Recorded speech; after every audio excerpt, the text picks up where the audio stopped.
আমাদের চ্যানেলে সম্প্রচারিত বক্তার বক্তব্য নিজস্ব মতামত, এর জন্য চ্যানেল কর্তৃপক্ষ দায়ী নয়।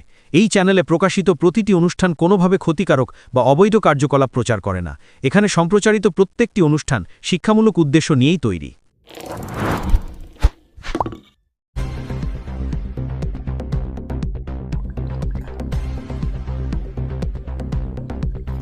অভয়নগরের যুবক নিখোঁজ, এলাকায় চাঞ্চল্য, তল্লাশিতে নেমেছে পলাশীপাড়া থানার পুলিশ। নদিয়া জেলার পলাশীপাড়া থানার অন্তর্গত অভয়নগর গ্রামে এক যুবকের নিখোঁজ হয়ে যাওয়ায় চাঞ্চল্য ছড়িয়েছে গোটা এলাকায়। স্থানীয় সূত্রে জানা গিয়েছে, অভয়নগরের বাসিন্দা সোমেশ দাস বৈরাগ্য, বয়স 27 বছর। গতকাল রাত থেকেই নিখোঁজ সে। পরিবারের সদস্যরা জানান, রাত থেকে ছেলেকে খুঁজে না পেয়ে তারা উদ্বিগ্ন হয়ে পড়েন। পরদিন সকালে গ্রামের এক ব্যক্তি স্থানীয় একটি পুকুরের ধারে সোমেশের জামা ও জুতো পরে থাকতে দেখেন এবং সঙ্গে সঙ্গে বিষয়টি বাড়ির লোকজনকে জানান। খবর পেয়ে পরিবারের পক্ষ থেকে পলাশীপাড়া থানায় যোগাযোগ করা হয়। পুলিশ দ্রুত ঘটনাস্থলে পৌঁছে ডুবুরি নামিয়ে তল্লাশি অভিযান শুরু করে। দীর্ঘ সময় তল্লাশি চললেও এখনও পর্যন্ত নিখোঁজ যুবকের কোনো খোঁজ মেলেনি। পরিবার সূত্রে জানা গিয়েছে, সোমেশ দাস বৈরাগ্য কিছুদিন ধরে মানসিক ভারসাম্যহীনতায় ভুগছিলেন, যা পরিবারের উদ্বেগ আরও বাড়িয়েছে। গ্রাম জুড়ে এই ঘটনার পর থেকে নেমে এসেছে উদ্বেগ এবং উৎকণ্ঠার ছায়া। স্থানীয় বাসিন্দারা আশা করছেন দ্রুত তল্লাশির মাধ্যমে যুবকের কোনো সন্ধান মিলবে। পলাশীপাড়া থানার পুলিশ জানিয়েছে, তদন্ত এবং অনুসন্ধান অব্যাহত রয়েছে। নদিয়া থেকে অর্ধেন্দু মালাকারের রিপোর্ট, কলকাতা মিরর।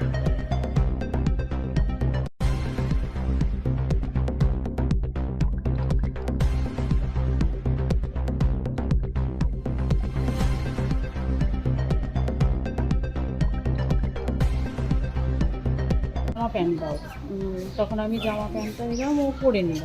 সাথে সাথে অন্যদিন পরতে চায় না, কালকে তাড়াতাড়ি পরেছিল। বললো টাকা দাও, আমি দোকানে যাব। টাকাও দিয়েছিলাম, তখন ওর কাকু বললো যে দোকান বন্ধ হয়ে গেছে। দোকান বন্ধ হয়ে যাওয়ার তখন আর ও যায়নি।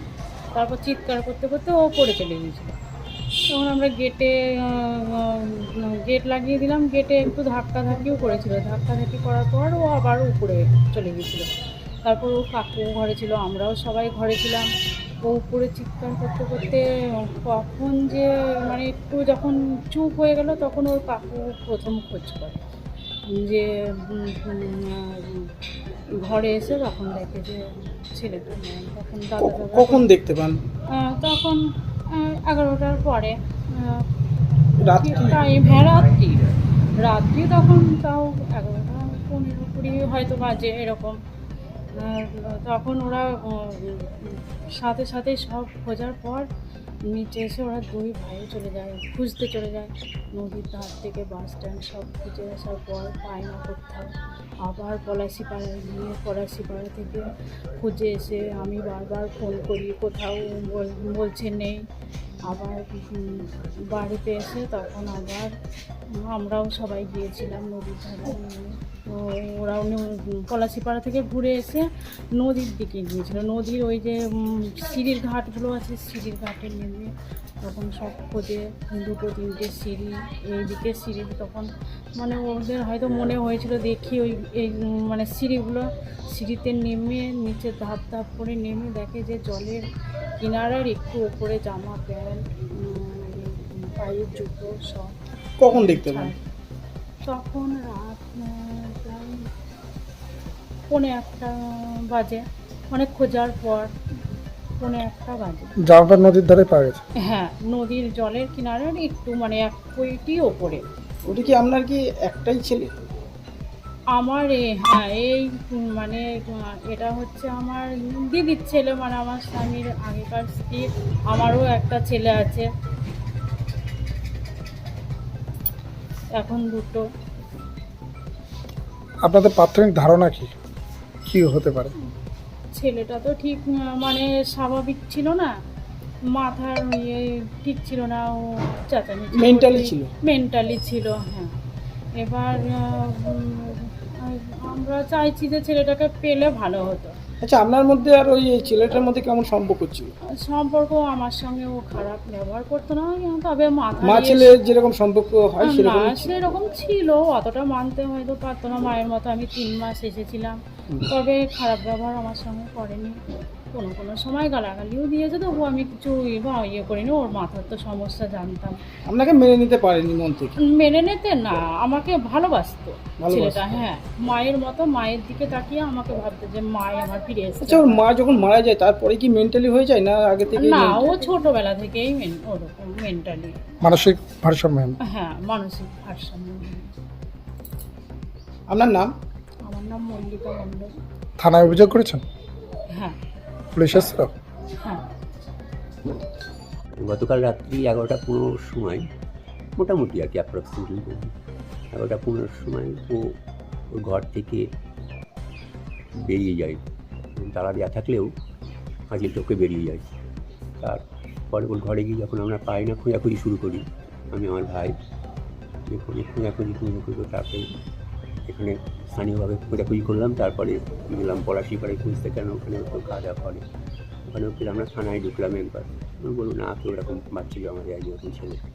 চলে এসে আবার ওই খুঁজতে এসে তখন ওই নদীর ধারে যে ঘাট আছে, নদীর ঘাট, তার শেষ ধাপে জামা, সোয়েটার আর জুতো খোলা আছে, দেখলাম পড়ে আছে। ছেলেটা বয়স কত? 27। বলছি এটা কি আমরা প্রথম পক্ষে হ্যাঁ বাচ্চা? আমি কি এরপরে বিয়ে করেছি? হ্যাঁ। এবং কোনো বাচ্চা? না। নদীর ধারে জামা প্যান্ট পাওয়া গেছে? হ্যাঁ, নদীর ধারে জামা প্যান্ট আর জুতোটা, ওই মানে শেষ ধাপে যে সিঁড়ি আছে নদীর নামার ঘাটের শেষ ধাপে আর কি। নদীতে খোঁজাখুঁজি হয়েছে? হ্যাঁ, ডুবুরি নামানো হয়েছিল, 5 জন নেমেছিল কিন্তু পাইনি। প্রশাসনকে জানিয়েছেন? হ্যাঁ, মিসিং ডায়েরি করেছি। এরপরে কি খোঁজ চলবে ডুবুরি নামে?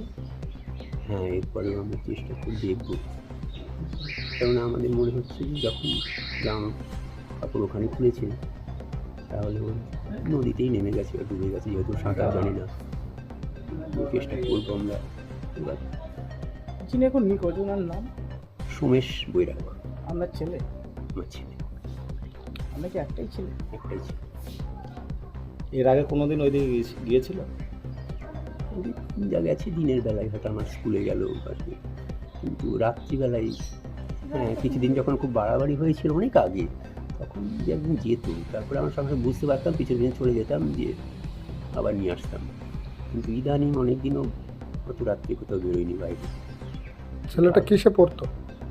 তো মানে মেন্টালি রিটার্ডেড, তো ও পড়াশোনা করতো না, এখন ওই 7 পর্যন্ত পড়েছিল, তারপর ছেড়ে দিয়ে আন্ডার ট্রিটমেন্ট ছিল বহরমপুর ডক্টর ব্যানার্জির কাছে। ওকে কি নদীর ধারে কেউ দেখতে পেয়েছে যাওয়া বা আসা? যাওয়ার সময় সেখানে একটি স্টেশনারি দোকান আছে ধুলিকণা বলে, তার যে মালিক, ওকে দেখে জিজ্ঞাসা করে ঘুরে যাচ্ছি, সব বলেছে নাকি আমি স্কুলে, বাবা আছে স্কুলে যাচ্ছি, বলে চলে গেছে। প্রাথমিকভাবে আপনার কি মনে হচ্ছে? প্রাথমিকভাবে আমার অনুমান নদীর চলেই ডুবে গেছে স্নান করতে গিয়ে। যাই হোক, আপনার নাম? শ্রীনাথ বৈরাগ, বাড়ি? বাড়ি অভয়নগর। কি ঘটনা ঘটেছে? কী ঘটনা ঘটেছে ওটা ঠিক আমি জানি না। ও আমাদের বাড়িতে আমাকে ফোন করেছে, ফোন করার পর আমি ওদের বাড়িতে আসলাম, এসে বলছি রূপকে পাওয়া যাচ্ছে না। দিয়ে আমি সেই কাঁদতে তখন ও রূপের মা, বাবা সবাই মিলে আমার জামাই মেয়ে সবাই আমরা গেলাম সেই নদীর ধারে ধারে খুঁজে এসে আর পেলাম না। সেই রাতে থেকে আর আমি বাড়ি যাইনি, 11টায় থেকে ওই এখানটাতেই আমি আছি, এখনো বাড়ি যাইনি সে রাত্রিতে থেকে। নদী কিন্তু এমনি ভালো, নদীতে গেছিলাম, ওই পারঘাটায় দেখি, এদিকে সম্পূর্ণ দেখে আসলাম, কোনো কিছু পেলাম না। কটিঘাটে দেখছি ওই ওর প্যান্ট, জামা আর জুতো এইগুলোই আছে, আর কিছু দেখতে পাইনি। নদীর ধারে প্যান্ট জামা পাওয়া গেছে, তাই? হ্যাঁ, ওটাই পাওয়া গেছে, তাছাড়া কিছু দেখতে পাইনি। ওকে আমরা যথেষ্ট ভালোবাসি, আজকে হতে পারি আমরা 11 বছর আছি, এমনি ভালো। ওর মাটা মন যাওয়ার পরে থেকে অনেক ভালো হয়ে গেছে। নদীতে খোঁজা হয়েছে, ডুবুরি নামানো হয়েছে? হ্যাঁ, নদীতে খোঁজা হয়েছে, ডুবুরি নামানো হয়েছে, কোনো কিছুই পাওয়া যায়নি। কখন থেকে পাওয়া যাচ্ছে না বাচ্চাটা? রাত 11:30টায় থেকে এখন অব্দি পাওয়া এখন যায়নি। অবধি পাওয়া যায়নি। প্রশাসনকে জানিয়েছেন? হ্যাঁ, প্রশাসনকে জানানো হয়েছে, ওরাও এসেছে। আপনি কে হন? আমি ওদের বাড়িতেই রান্না করি, কাজ করি, ওদের বাড়িতেই থাকি। আপনার নাম? নাম দীপালি মণ্ডল। বাড়ি? বাড়ি পশ্চিম পাড়া, অভয়নগর পশ্চিম পাড়া। সামাজিক বা কর্পোরেট ইভেন্ট আয়োজন নিয়ে ভেবে চলেছেন? এবার আপনার ভাবনার অবসান। এসে গেছে ক্লাব ওয়েলকামের নতুন ক্রিস্টাল হল। ৬,০০০ বর্গফুটের রাজকীয় এই ব্যাংকোয়েট হলের সঙ্গে যুক্ত বিশাল আয়তনের কিচেন, জিভে জল আনা নানা পদ অতিথিদের পরিবেশনে সক্ষম। প্রয়োজনে ব্যবহার করতে পারেন আউটডোর ক্যাটারিংয়ের সুবিধাও। ক্রিস্টাল হলে অনুষ্ঠান আয়োজন অনুষ্ঠানের গরিমা বৃদ্ধি করে। রয়েছে 5টি লাক্সারি রুমের সুবিধাও। তাই সামাজিক হোক বা কর্পোরেট ইভেন্ট, নির্দ্বিধায় চলে আসুন ক্লাব ওয়েলকামে। বুকিংয়ের জন্য যোগাযোগ 9147005547 অথবা 9163333080।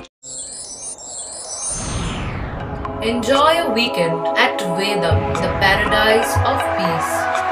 A home away from home.